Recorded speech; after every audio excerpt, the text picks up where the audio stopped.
Welcome back to the Max Reality. If you've seen my face before, then you know the drill, but if you're new here, I love talking all things reality TV, and now that August has officially come to a close, it is once again time for me to recap everything I watched last month. As always, we will start with the stats for the month. We had a respectable 16 shows, 78 episodes, which totaled for 4,077 minutes of reality TV watching time. I am getting my numbers back up there like I wanted to. They're not as crazy and great as they were some earlier this year, but I'm getting back up there. I'm getting back in the game. I have timestamps down below for all the different shows I'm talking about. That way, if there's one you really want to hear about or one you don't want to hear about, you can click around to your heart's content. First up for August shows, we have Love Island USA Season 7. It had its final episode in August, and truly and deeply, that reunion episode could have just been an email. It could have been an Instagram post. It could have been a Twitter post. It could have been a Tumblr blog. I don't know. It just was not it. It was not it.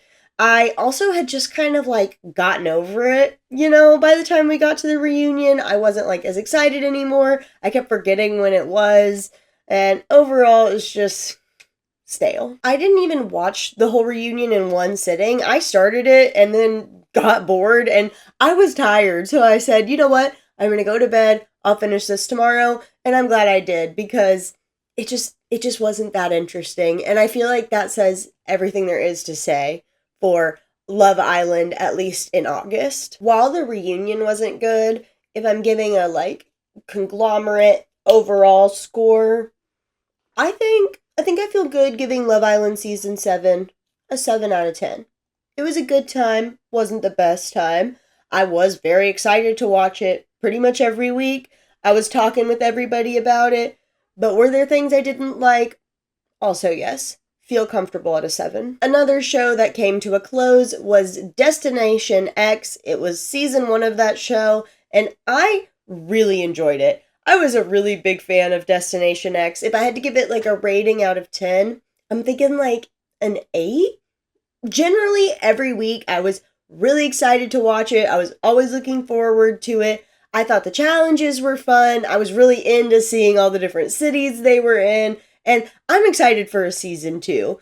I thought overall, especially for a season 1, it was a good time. If you have not checked it out, I definitely would recommend. It's on Peacock. This is not sponsored. I just need more people to watch it, so hopefully we will get a season 2. I think maybe I might be speaking out of turn. Okay, I don't see anywhere that it says it's confirmed renewed yet, so I need all of you immediately right now to go watch it and then tell all your friends how great it is, so me personally, I can get a season 2, because I liked it. I had a great time. If you haven't seen a previous month video where I talked about it, or you haven't heard about it at all, the very short version is every week they are in a different location in Europe. They're in this blacked out bus, so they have no idea where they are. And their goal each week is to figure out where they are. And there's eliminations, blah, blah, blah, blah, blah.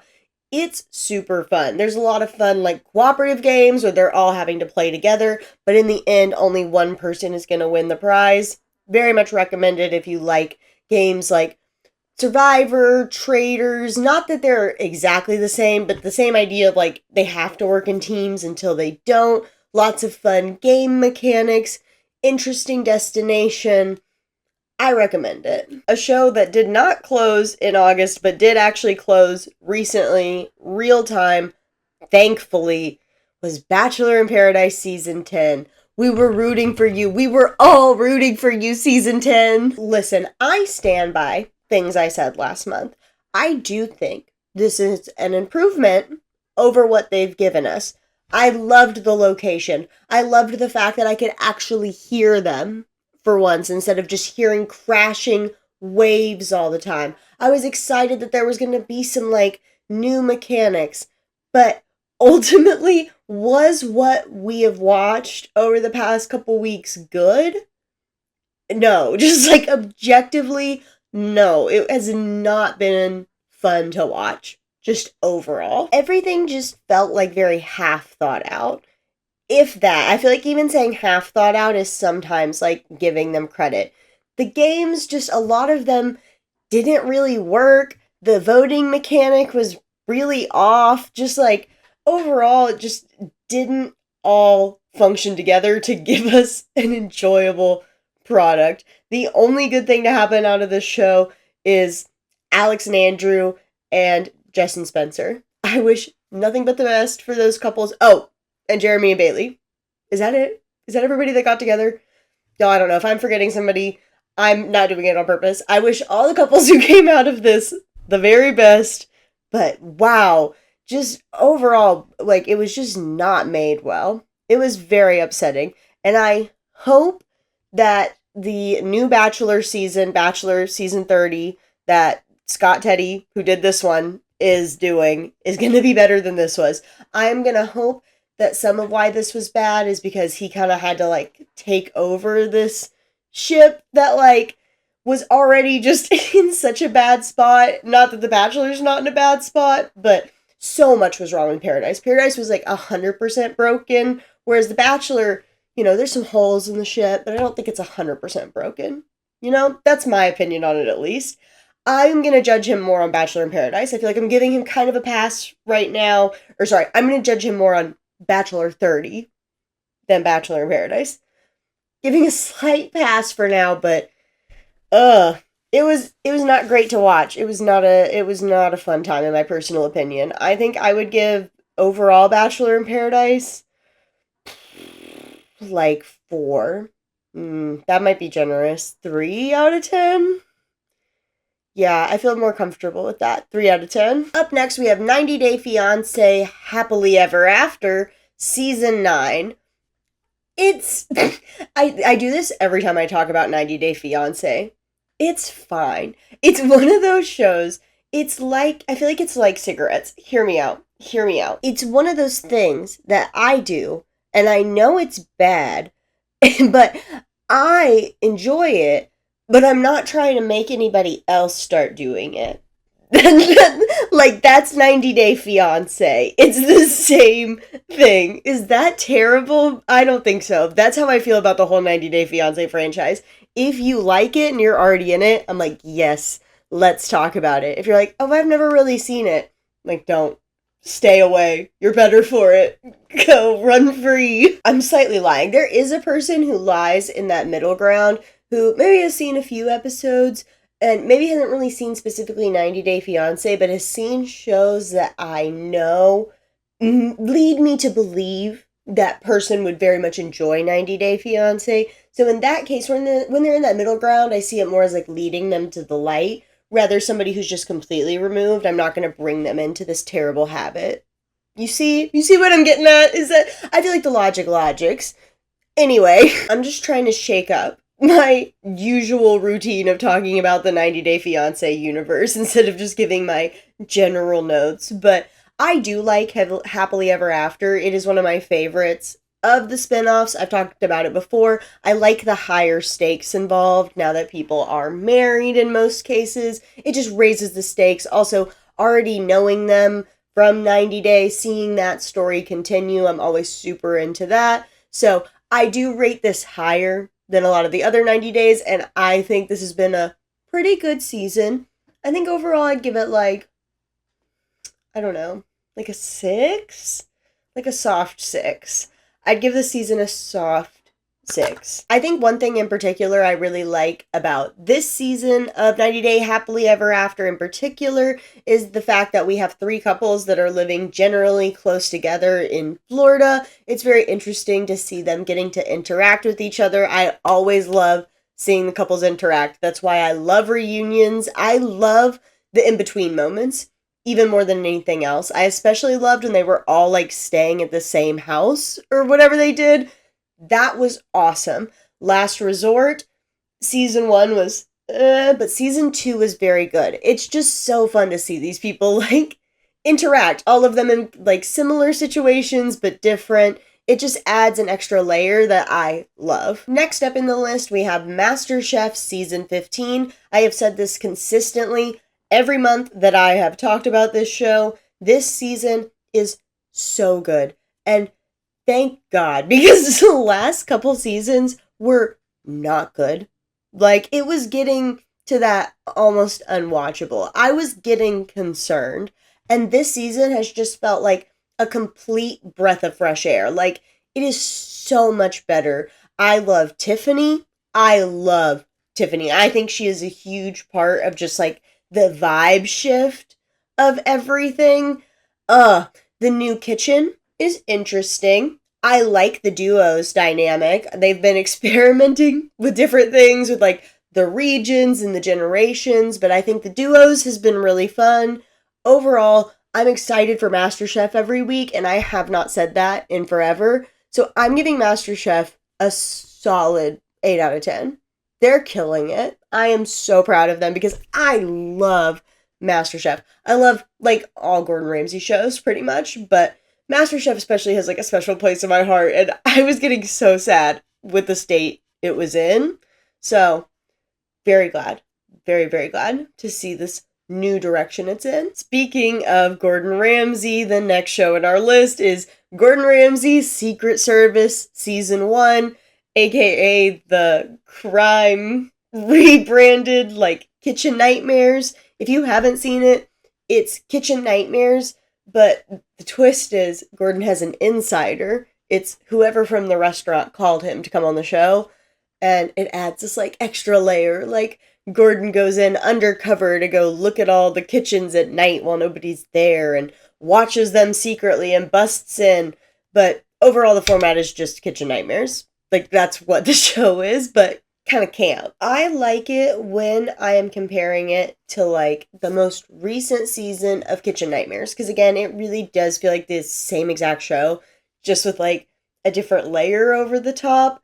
But when I compare it to things like a different show I'm going to be talking about later, foreshadowing, and older Gordon Ramsay shows, even the original Kitchen Nightmares, it just feels like we get nothing done in these shows. Like you watch Secret Service and the majority of it is just like looking at the problems. And it doesn't take very long to see what the problems are, and I feel like I don't know, just the new way we're editing things like Kitchen Nightmares, Bar Rescue is another one. I haven't seen it in forever, but I know it's also guilty of that. Shows in that vein, it's not formatted right anymore. We are not getting enough in. I implore you to go watch like the original British Gordon Ramsay's like Kitchen Nightmares versus like the newest season of Kitchen Nightmares. It's night and day different shows. And the original, way better. I have a video talking about it. So good. I completely forgot to give my rating for it during that rant.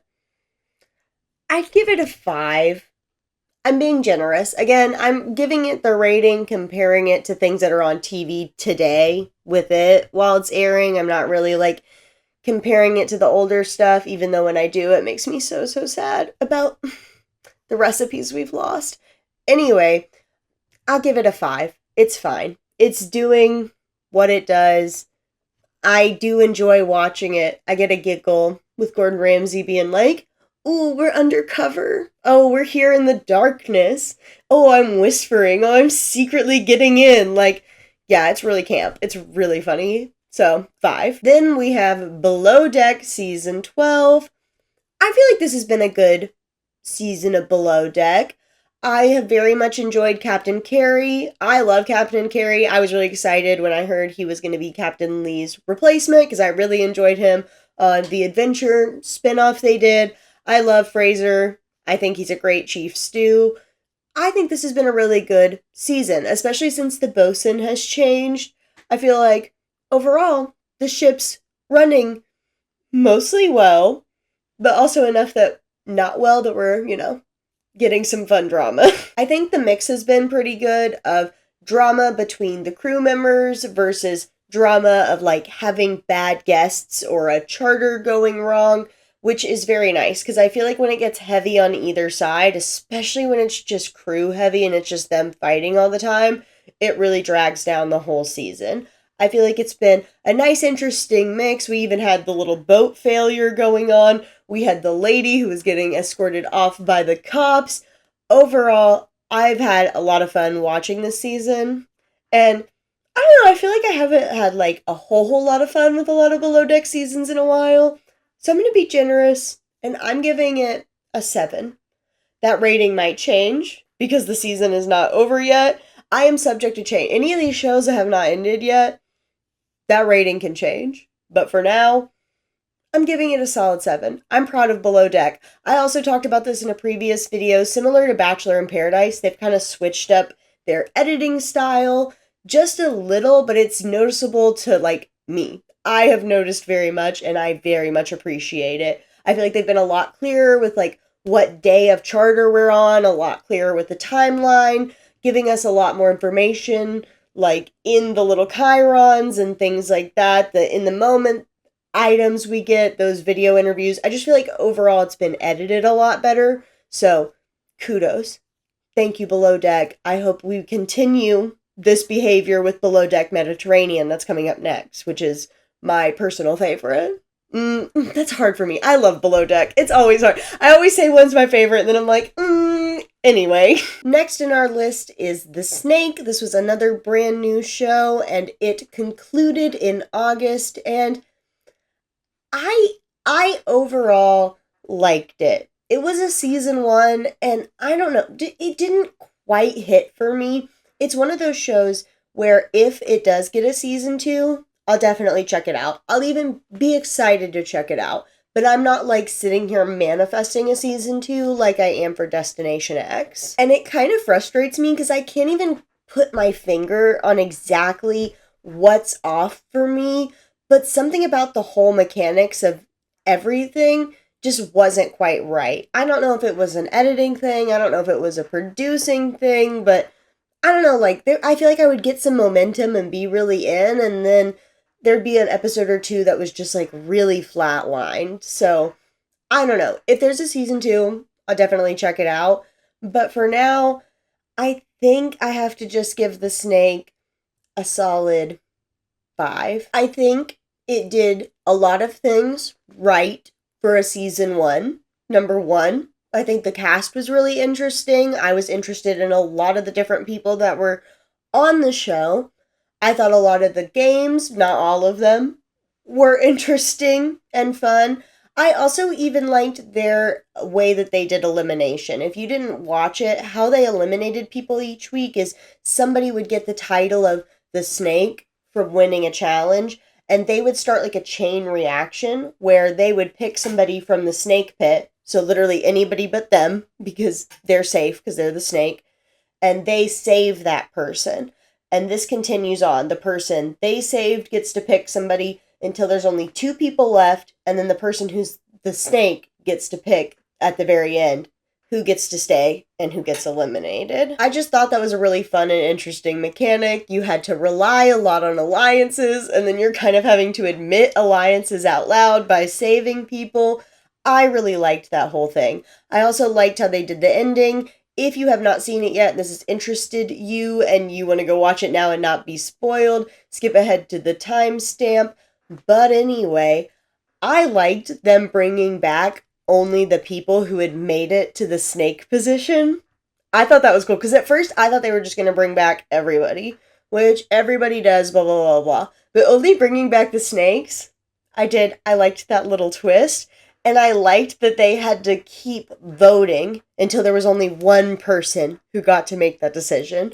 I thought it was interesting. I thought it was kind of different, and I was into it. Personally, I thought that was cool because, again, it just had a lot of reliance on getting to know people, which the whole, like, thing with the snake was, like, befriend, betrayal, or be gone, or whatever. And so, like, there's both elements of the show where you were having to, like, you know, backstab people because there is going to only be one person who gets money at the end, but you did have to have alliances to get through almost anything, like some of the games, also the actual saving ceremonies, but still, I don't know. Now that I'm talking more about it, I'm like, should I change my rating? Like, should I give it more credit, especially for a season 1? Okay, I talked myself into it.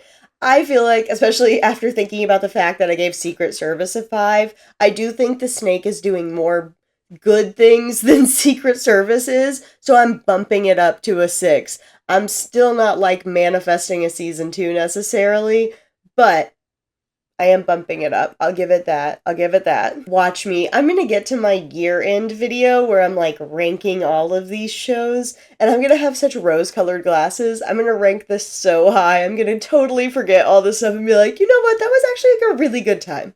I had a really good time. We're putting that at the top. Watch it. I call future Morgan. She's gonna do that. So last month I talked about this show because I was missing it. So I watched an old season of it, but one that I hadn't seen before because I was like, oh, I just really want like a new season of this show. I'm just like in the mood for it. What do you know? August 3rd, a brand new season of Great Food Truck Race drops. I was like, did I manifest this? No, I'm not. I know that this is just probably when it usually comes out, but I just thought that was so funny, like such good timing. So anyway, I have continued to watch Great Food Truck Race this month, watching season 18 that just started, and I've had a great time. It's another great season of Great Food Truck Race. I really don't have any notes. Great Food Truck Race is just like one of those well-oiled machines. I have fun watching it no matter what. Food Network is so good at those like formulaic shows that are just fun. And I know some people get like burned out and bored with them. I do too. I go through my phases with watching Great Food Truck Race. That's why I was able to go back and find an old season that I hadn't seen. But they are so comfortable, and when they're hitting, they really hit. Like when that's just what you want, you know you can go find a season and it's going to be good. And shows like that, they're just the backbone of society, in my opinion. That's definitely not dramatic at all whatsoever. Anyway, I'm giving Great Food Truck Race Season 18 at this moment a 9 out of 10 stars. It would have 10 out of 10 stars because I have no notes for the show in general, except for somebody who got eliminated recently. If you're not caught up all the way to episode 7, skip ahead to the timestamp. But Cooking with Q getting eliminated, I don't know. That broke me, man. That made them lose a star. I was so upset. That's who I was personally rooting for. But we'll go on. We'll be strong. I love Great Food Truck Race. So next in our list, we have a show that I continually keep talking about, and that is season 1 of The Fixer, aka the rebranded version of the show The Prophet. If you haven't seen anything about The Fixer or The Prophet, it all centers around Marcus Lemonis. He invests in these businesses and helps them out. Some of the big differences are in The Prophet. He starts out with one business and is there with that business over months, usually doing different things, versus in The Fixer, there's kind of like a fake out. In the beginning, you see a couple different businesses that he might go check out, and then he eventually picks one. The other big difference is that in The Prophet, he makes an offer for the business to give them money and get equity up front, versus The Fixer, it happens towards the very end. Those are the key differences. Otherwise, it's very much the same show, except The Prophet is way better. Again, going back to the Kitchen Nightmares stuff, because of the way it's structured, more stuff happens, it feels like, in The Prophet versus The Fixer. And while it does have similar issues to Secret Service, where it's not formatted as well as its predecessor, I do think overall The Fixer is a way better show than Secret Service comparatively. So when I look at the rating I gave it, I would give The Fixer a solid 7. It's not great yet, but I do think it's really fun. I can see it getting better after not being season 1. Marcus is really fun to watch. He's just as fun to watch as he was in The Prophet. So I definitely feel like it's like a formatting issue that just needs to be tweaked and is definitely possible. And I am rooting for a season 2. I think the show's final episode is coming up maybe this week that I'm filming. If not this week, it's very soon. So we're manifesting for a season 2. I can very directly make a comparison of The Fixer and The Prophet because I am currently rewatching The Prophet Season 3, which is next on the list. I watched The Prophet real time when it was airing. It was a show I very much liked. If you've seen my channel, you know I like Shark Tank, so it's probably obvious that I would like a show like this. I don't think I watched those last couple seasons that aired. Once we eventually watch them, I will know, but I don't know right now. my partner and I watched The Fixer, and he very much liked Marcus Lemonis, and I was like, well, if you like this show so much, and he liked The Fixer so much that we are now rewatching old seasons of The Prophet, and it is a great time. It is glorious, but it does make me sad because the formatting is just so much better. It's, again, I already talked about this with Kitchen Nightmares, but it's very similar to when we watched Ramsay's Kitchen Nightmares, the original British Gordon Ramsay Kitchen Nightmares series. The formatting was just so good, and I don't know why, like, it gets so bad over time. But it's the same with all these shows, and it's so upsetting. Honestly, watching this is what's made my rating of Secret Service go down, because now I can't help but compare it to that show and just be like, why is nothing happening? As for my rating of The Prophet Season 3, this is for the TV show itself. Entertainment value, like me just actually watching the show, nothing about like the real businesses, stuff that happens outside the show. We're not done watching Season 3 right now, so, again, subject to change, but right now, 10 out of 10. Some of it might be the nostalgia factor, rewatching it. I'll admit, this is, these are my ratings. They're biased. This is not based on any fact or data. It's just vibes and my feelings. And my feelings are, I am having so much fun watching The Prophet. I'm so glad my partner wanted to watch it so I could rewatch it, because it's been years. I don't think I've watched these since they came out, and it's so good. It's so good. Up next in the list, we have a show that started and ended in August because it all dropped at once on Hulu, and that is a show called Are You My First? It is season 1 of the show, and it's different. If you hadn't heard of this show until now, I do not blame you. The only reason I even heard about it was I was listening to a podcast that talks about Bachelor things in general, and they brought it up because the hosts of this show are Caitlin Bristow and Colton Underwood. So that's how it came up, and I was like, oh, yeah. Also, the premise of the show is it's pretty much Love Island for virgins, and I'm being like 100% serious when I say that. It's all people who are virgins, and it's very Love Island style. They go on dates with each other, and that's it. They play games. There's not much more going on. I binged this show in a weekend, and it had its good parts and it had its bad parts. I very much liked the cast. They were fun. They were very fun to watch. Caitlin and Colton, though, they're clearly trying to do the whole Ian Sterling thing, like giving the joke, comedic relief overlay, but their reading of the jokes and the jokes themselves are just so flat and not good. Like, it's just awkward. Honestly, somebody should have watched those final edits and been like, just cut it. Just cut it. The show would honestly be a lot better without it. They don't need it. Just leave them in as hosts when they're coming in to introduce the games and stuff, and take out those weird jokes. It just didn't land. A lot of them, like 85% of them, I would say, maybe more. I might be being generous, but it was just not good. Not good, no. I think overall, out of 10, I would give it a 4. I had a relatively good time watching it. It's one of those shows that I had fun watching, but I wouldn't really recommend to anybody unless I was like, oh, you like the same trash I like.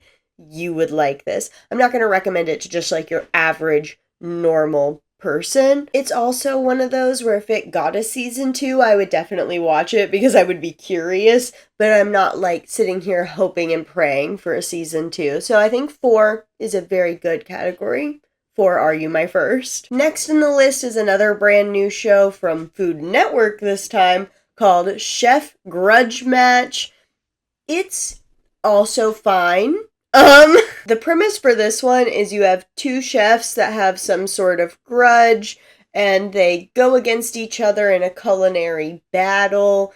They each bring like a secret ingredient to try to throw the other off, and they're making the same like style dish, for lack of a better word. Like they both have the same brief or prompt that they have to cook from, and they serve them to Jet Tila and a different surprise guest judge each time who do, for the record, get to watch so they know like whose dish is who. It's not a blind judging. And they give points, and based on that, one of the chefs win. Each of the chefs has to put up one of their like knives for like collateral, so the one who wins gets to take the other's like knife. And that part, I don't know. It feels like false stakes. I just don't buy it. I personally do not buy that these chefs are actually taking each other's knives. I want receipts. I want receipts. I don't believe it. Of course, with the idea of it being a grudge match, they have to have a whole theme for the show, which is like a boxing theme, and Layla Ali is the host. She's fun. I love her. It's so camp. Like, honestly, very camp. I have fun watching it. If you like those kind of battle-y Food Network shows, it's definitely for you. You get 2 different battles each episode. It's a great just like randomly pick up and watch show. If you like Damaris, she is in episode 2. That is why I watched the show at all. I saw she was going to be in episode 2 and that was the first one I watched. I said, yes, sign me up. I've only seen like maybe 3 episodes. I'm not exactly sure, but not very many. So my so far rating is 8. Like, I'm having a good time. Some things I'm kind of like, about, but overall I think it's really good as far as like Food Network shows right now. It's fun. It's a good pickup, random, just like watch anytime kind of show. So I'm giving it a solid 8. Our next show was also a season 1 for the Food Network, and that was Yes Chef. And I am going to be super 100% honest and transparent with all of you. I have close to no memory of watching this show. I had it on 100%, but do not remember it. I put it on in the background one weekend while I was like, I think I was either cleaning or I was organizing. Like, I was doing some other stuff. And I even remember at multiple points kind of looking and being like, I'm not going to remember this, am I? And here I am. I have no notes on the show. I watched it because it was advertised to me while I was watching a different Food Network thing, I think is how I found it. Or HBO recommended it.